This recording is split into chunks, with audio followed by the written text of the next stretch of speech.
เบียร์มากนี่ได้คำตอบเลย พยากรณ์อากาศมาทางหน้า เจนสุรายังจัดให้อะนะ เอ้า มันมีอาการเจ็บปวดนะคะ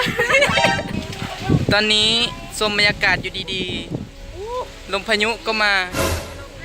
ลมพายุเราจะอยู่ด้วยกันก็คือว่าพูดกับเราเนี่ย นี่ฮะบรรยากาศ บรรยากาศชมวิว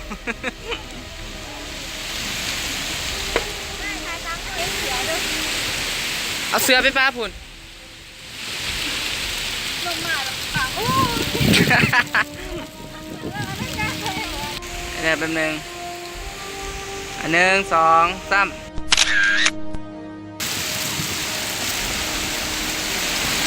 ดูเข้ามาแล้วรอบพัน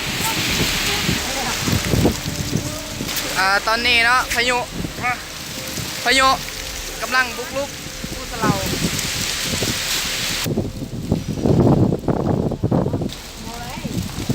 วันนั้นยามไปผ่านไปทางไหนเป็ดจนปิ้ว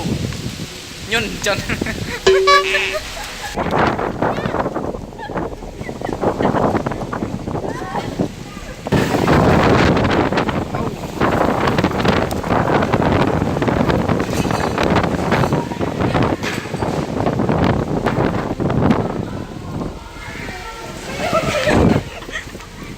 บอสองรับทราบขณะนี้เฮลิคอปเตอร์ตกไปแล้ว1 คัน แหงเลยเนาะ อยู่ในความปลอดภัย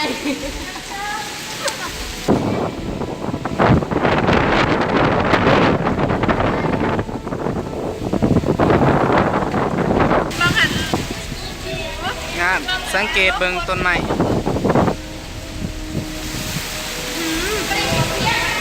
มื่อกี้เราลงไม่ได้ปิวเลยเนาะ เยอะมาก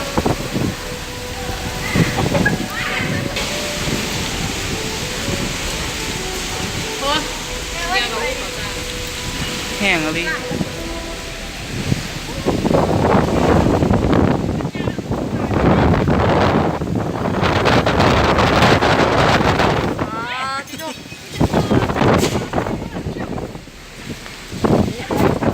คิดว่าต้นไม้ฮัก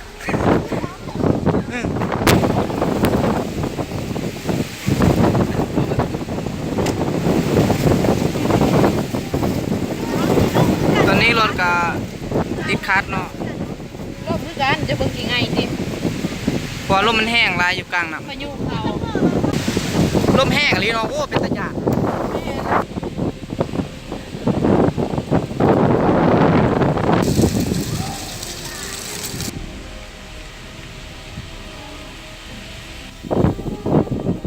โอ้เบ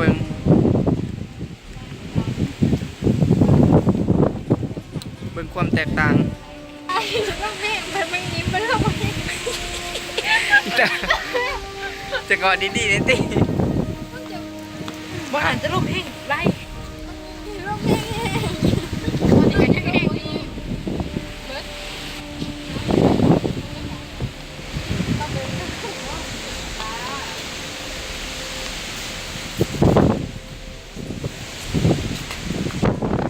เครื่องฝากับน้ำคลองมึง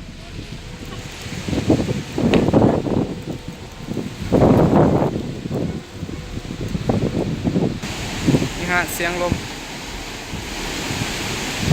แห้งอีหลีเนาะมื้อนี้